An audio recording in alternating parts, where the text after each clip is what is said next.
tête était ouverte, scalpée vraiment comme une peau de banane. Mon bras était cassé. C'était en zone tropicale, au Timor-Leste. Moi, je me suis perdu parce que sur le chemin du retour, le sentier a littéralement, mais vraiment littéralement, je marchais et pff, disparu. Morgane Segui, bonjour. Bonjour. Ravi de vous retrouver. Merci. On a échangé longuement sur l'antenne d'Europe 1 en direct dans la Libre Antenne il y a quelques temps. Sur votre, merci beaucoup. Sur votre livre, 5 jours au Timor. Je vous le montre, édition Premier Parallèle. Exactement. Hein, voilà, très très bon livre qui raconte l'histoire d'un explorateur. C'est vous. C'est moi. Voilà, vous vouliez devenir explorateur petit. Alors, côté exploration et aventure, vous avez été servi parce que vous avez passé 5 jours dans la jungle. 5 jours, seul, tout cassé, la tête ouverte, le bras cassé, le talon fissuré, sans nourriture, ça c'est pas le plus grave, sans eau c'est le plus dur. Alors comment vous vous êtes retrouvé comme ça, complètement perdu dans la jungle? Alors je pratique la randonnée seul. J'acconseille ça à personne, hein, c'est vraiment pas conseillé. Mais on est quelques-uns à aimer partir très très léger. Il y a les gens qui font du trail, donc c'est des courses rapides qui sont plutôt, on va dire, entre la recherche de liberté d'une biche ou d'un oiseau que de la compétition. Donc je pars très régulièrement, 1 jour, 2 jours, 3 jours, 10 jours seul, avec le moins de matériel possible. Moi, généralement, je ne dis pas où je vais. Et je dis bien de ne pas s'inquiéter. Vous cumulez la prise de risque, vous dites même pas où vous allez. Donc pour vous localiser... J'ai pas envie d'ennuyer les gens, c'est-à-dire qu'on m'attende. Les gens que j'aime, donc ils n'ont pas au moins ce truc de m'attendre 1 jour, 2 jours, 3 jours. J'aime aussi l'idée de pouvoir rencontrer des personnes ou une situation dans laquelle j'ai envie de prendre plus de temps. Donc ça, c'est vraiment très très précieux dans ma vie de pouvoir, un moment, une rencontre... Être libre. Être libre, ouais, la c'est liberté, ça. je pense que c'est vraiment important. La liberté vient souvent, parfois, avec des risques, avec des solitudes, avec d'autres questions. Voilà, moi je ne conseille pas ça dans le sens de la sécurité. Après, en termes de bien-être mental, de promenade, de légèreté, c'est ma décision, c'est ce que je fais depuis que je suis tout petit. Voilà, je grimpe aux arbres, je pars loin, je dors dans la forêt. Un peu survivaliste ou pas? Pas du tout. D'accord. Alors ça, c'est vraiment un mouvement très particulier, les survivalistes, qui ont plutôt une vision de l'homme contre la nature. Ouais. Moi, ce serait plutôt oiseau blessé, premier dan. Mon rapport à la nature, je me fonds comme un mammifère. Vous êtes avec? J'essaye d'être avec, de débrouiller, de quitter les oripeaux le temps d'une balade ou d'une randonnée de l'homme moderne et de me fondre au plus près. Être avec, ça vous a aidé là dans vos 5 jours au Timor, au milieu de la jungle? Être avec la nature, oui. C'est-à-dire qu'à un moment, il a vraiment fallu... Bon, faut vraiment expliquer, mais voilà, ma tête était ouverte, scalpée vraiment comme une peau de banane. Mon bras était cassé, le talon fissuré. J'avais de toute façon plus les moyens de mettre en pratique tout ce qu'on peut apprendre, lire dans les livres de survie, faire du feu pour signaler sa position, etc. Donc, très vite, je me suis dit, ça ne va pas marcher comme ça. J'ai hurlé, évidemment, j'ai appelé au secours.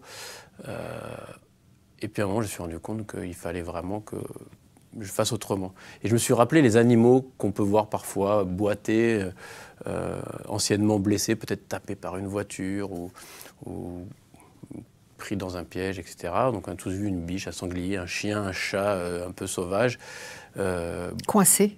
Coincé, ou plus tard justement réparé seul. Et les animaux n'ont pas de médecins dans la nature, en tout cas. Ils ont un vétérinaire, mais pas dans la forêt. Les bêtes sauvages n'ont pas ça. Oui, c'est ça. Et évidemment, les bêtes sauvages se réparent. On voit régulièrement voilà, une bête boiter, etc. Le corps qui se ressoude. Je vais tenter, la seule option, en tous les cas, c'est l'animal blessé. Je vais mettre dans un coin, je vais laisser le cerveau, on va dire, animal reprendre le dessus. Et d'un seul coup, l'angoisette, l'homme contre la nature, devient le mammifère dans son environnement. Au bout de combien de temps? Là, il a vraiment fallu switcher vite. C'est-à-dire qu'au pied de ma falaise, il a fallu que je trouve immédiatement une façon de faire différente. Donc ça s'est vraiment fait au 2e réveil. une fois que le gros du choc d'une chute de 7-8 mètres a été absorbé, et que le soleil se levait, et que la température commençait à monter. C'était en zone tropicale, au Timor-Leste. Donc à 7h, 7h30, il commence déjà à faire très chaud, le soleil est très fort. C'est les endroits où le soleil bombarde le plus en UV. En laissant mon petit animal s'exprimer comme ça. Animal sauvage. Animal sauvage, très vite. C'est les zones d'ombre qui sont devenues les priorités. Je me suis rampé, glissé jusqu'à un fond de rivière à sec. Et pendant 3 jours, j'ai dormi. Voilà. Mais là, vous perdez la notion du temps. Alors, j'ai toujours ma petite montre. Et puis non, on ne perd pas du tout la notion du temps à partir du moment où... alors du temps, oui, de l'heure. Mais moi, je me suis... Jour-nuit, ça, Jour-nuit, oui. ça, vraiment, c'était quelque chose de très, très fort. Et je me souviens vraiment un peu comme certains films animaliers où on voit des ralentis, puis des accélérations, où on voit la lune passer, comme ça, les étoiles tourner, traverser. Ouais. Les plans. Je me souviens vraiment de visions comme ça, et de savoir, par exemple, le jour où avoir vraiment la sensation de dire, tiens, le soleil va atterrir là, d'avoir à peu près la notion de temps, en sieste plutôt, c'était plutôt, je comptais en sieste, en rythme de sieste, parce que c'était vraiment les choses qui m'aidaient à tenir, c'était de dormir. Parce que vous vous économisez, ou parce que vous, de toute façon, vous ne pouvez pas bouger. Vous avez le crâne, fendu en deux, le scalpé, le bras cassé, le pied... Pendant 3 jours, c'est zéro force. Et au 3e jour, le choc est, on va dire, absorbé. On va dire l'état de choc est absorbé. J'ai grignoté, et ça encore, je le conseille à personne. C'est vraiment, je l'ai fait en quitte ou double. C'était la roulette russe, d'essayer un petit peu ce qu'il y avait autour de moi en végétaux pour avoir quelques gouttes d'eau, quelque chose amenant un peu d'humidité, de fraîcheur. 1 ou 2 plantes ont vraiment failli me terrasser dans la minute. Au moment, il y avait une espèce de patate pleine de bulbes. Alors ça, les bulbes, généralement, dans la nature, il ne faut pas il ne faut pas les bulbes. Tout ce qui est bulbeux, bien comme information. Il faut se méfier, il doit y en avoir quelques plantes bulbeuses sympathiques. Et pourtant, vous prenez, parce qu'il n'y a que ça. Il n'y a que ça, je trouve, cette espèce d'éponge pleine d'eau qui mouille ma main, et je goûte. Et là, j'ai l'impression que des aiguilles à tricoter s'enfoncent comme ça, jusqu'au fond de ma glotte. Ça avance comme ça. Et là, je me dis, bon, en fait, je vais mourir comme ça. Et puis ça s'arrête là. Et puis je me dis, bon, ok, j'ai la tête scalpée, le bras cassé, les aiguilles dans la bouche, mais je respire. Ouais. Et je reste comme ça. Je me souviens vraiment, j'ai toujours mon bras en écharpe, et je reste sur mon coude et mon genou comme ça. Et je reste 5-10 minutes, je me dis, bon, je respire, c'est déjà ça. Et puis dans ces moments-là, on pense c'est bête, hein, mais on pense aux gens qui sont dans des pires conditions que nous. Je me dis, je suis libre. Si je m'en sors, je m'en sortirai. Il n'y aura pas un soldat qui va venir me réveiller à coups de botte. Dans une geôle. Dans une geôle où je suis libre. J'ai encore 360 degrés autour de moi, 1 pied et demi. Mais vous n'avez pas peur de mourir là au milieu de la jungle, alors que personne ne sait où vous êtes et que vous n'avez aucun moyen de communication? Alors c'est plutôt de la tristesse. J'étais très triste d'imaginer qu'on ne retrouve pas mon corps, et que le papa aventurier, qui est déjà pas beaucoup là, devienne le papa parti à toujours, planqué quelque part en train de siroter une noix de coco. Ça, c'était vraiment la tristesse de ne pas revoir mes enfants, ma famille, mes sœurs, les amis. L'angoisse, on m'a expliqué qu'en état de choc, le cerveau est capable de switcher, se dissocier. Voilà, se dissocier, et de prioriser, on va dire, les canaux et les ondes cérébrales qui vont être aptes à participer à la survie. Ouais. Voilà, donc, adieu angoisse, adieu douleur pendant quelques temps, viennent plutôt quelques fulgurances, on va dire, d'où ce moment aussi où je voyais des zones d'ombre, je voyais des choses, je prenais le temps de vivre certaines choses. Voilà, donc non, pas de peur, pas de douleur, des tristesses, parce que ça, c'est plus fort que tout, des visites aussi, des esprits, des esprits, des amis qui vraiment apparaissaient comme ça à côté de moi, qui me disaient, tiens, bah là, ça a l'air bien fichu, qu'est-ce que tu as fait? Ou à un moment, vraiment, je hurlais, j'étais mécontent, et j'ai fait une espèce de prière breton râleur, et j'ai hurlé à tous les dieux que je pouvais imaginer, les dieux des grandes religions, mais aussi les dieux de la terre, animistes, les crocodiles, les plantes, en disant je serais le plus à même de boire une eau minérale, un Perrier citron. C'est ça qui vous venait à l'esprit. J'aurais chaque bulle, je savourerais chaque tranche, même l'épaisseur du verre, j'y penserais, mais jamais ça n'arrivera. Et je vous promets que si ça arrive, si je peux reboire un verre d'eau, je ne boirai plus jamais d'alcool. Et là, il y a ma grand-mère bretonne qui apparaît, mais vraiment comme je vous vois, comme ça, avec un chouette sourire, et qui arrive, fait « Tu boiras quand même un petit bolet de cidre avec une galette ?» Et je fais « Ok, on va pour une galette. » Et comme ça, des amis passaient me rendre visite à des moments vraiment clés, vraiment critiques. Presque des hallucinations. Oui, enfin, après on met le mot qu'on veut. Là, c'était des visites plutôt bienvenues et bienveillantes. Qui vous donnaient de l'énergie, de la force. Vous imaginez, après 3-4 jours seul, toute visite était la bienvenue, ouais. même dans la tête. Complètement. Vous avez tenu votre promesse? J'ai tenu ma promesse. Il y a eu, alors l'homme est faillible, hein, l'homme avec un grand H. Le bolet de cidre. Il y a eu des moments où ça m'est arrivé pendant 2-3 semaines de reprendre une bière ou deux le soir, mais toujours en disant « Ouh là là, c'est pas bon ». Mais non, depuis des années, c'est vraiment la norme. Je ne suis pas sûr d'être un aventurier ou un explorateur, mais plutôt un expérimentateur ou un chercheur. Et je cherche ces moments. Je cherche comment peut arriver la joie, comment peut arriver le désir, comment peut arriver l'ivresse, en dehors de ce à quoi on a accès généralement facilement. On me dit toujours « Mais qu'est-ce que tu vas chercher ?» J'essaye d'expérimenter une vie légère, avec peu de choses. C'est ma façon, c'est ma réponse personnelle, hein, je ne dis pas qu'elle est universelle. Votre légende personnelle. C'est gentil. Un petit peu. C'est gentil. Je ne sais pas si c'est déjà une légende, mais c'est rigolo, vous utilisez le mot légende. J'ai une anecdote. Il y a une chercheuse du CNRS, du Muséum, qui est partie sur la petite île où je suis tombé, et qui a collecté les récits, légendes de tous les groupes de Timorais qui sont à Taoro. Et donc, on lui racontait la naissance de l'île, les crocodiles, les œufs, les grands rochers sacrés, etc. Et on lui disait, et puis il y a une histoire, il y a un étranger, un Malaï, qui est tombé, alors 5 jours, puis 10 jours, puis 15 jours, après c'était et puis qui est revenu du territoire loulique, le territoire sacré. Mais il y a une personne qui saura vous raconter la vraie version, c'est Man Moïse, Monsieur Moïse. Celui qui vous a sauvé et qui s'appelle Moïse. Celui qui m'a sauvé, qui s'appelle Moïse, ouais. voilà. Et cette rencontre est incroyable. C'est une rencontre assez incroyable. Donc vous êtes devenu la légende. Et voilà, et donc un jour je rencontre cette chercheuse à la capitale et qui me dit « Vous êtes Morgane ?» Je dis « Oui, écoutez, où que j'aille à Taoro, on me raconte votre histoire. » Et j'ai donc rencontré, elle me dit, j'ai rencontré Moïse qui m'a raconté sa version et je suis très heureux de vous rencontrer. Donc apparemment, il y a déjà, je ne sais pas si c'est une légende, mais en tout cas dans les récits qui se passent le soir. Du feu. Du feu, on va dire. C'est ça. Plutôt aujourd'hui, c'est marrant, mais de portable en portable, il y a eu 1 ou 2 photos de Moïse et moi. Quand on s'est retrouvés, j'ai utilisé les dernières barres de batterie qui me restaient pour immortaliser notre rencontre. Et donc il y a une photo comme ça où j'ai toute la tête mangée par une énorme, enfin pas encore une cicatrice, mais une énorme blessure de sang séché, mêlé à du sable, etc. Et Moïse très sérieux à côté de moi. Et voilà, cette photo a circulé, je pense que dans toute l'île et dans tout le Timor et au-delà d'ailleurs. Et c'est très, très rigolo et c'est très touchant parce que c'est des gens...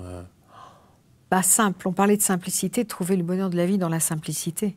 Donc ce sont des gens simples, en contact avec la terre, avec leur au-delà environnement. De simple, c'est vraiment des gens qui... Et élevés aussi, hein, spirituellement. Spirituellement. Déjà, s'appeler Moïse, bon. Oui. Et donc, sa femme est Rachel, voilà, donc on reste dans le thème. Dans le thème.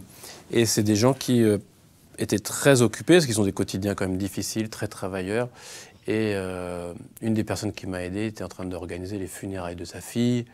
Elle m'a donné plus d'1 heure de son temps.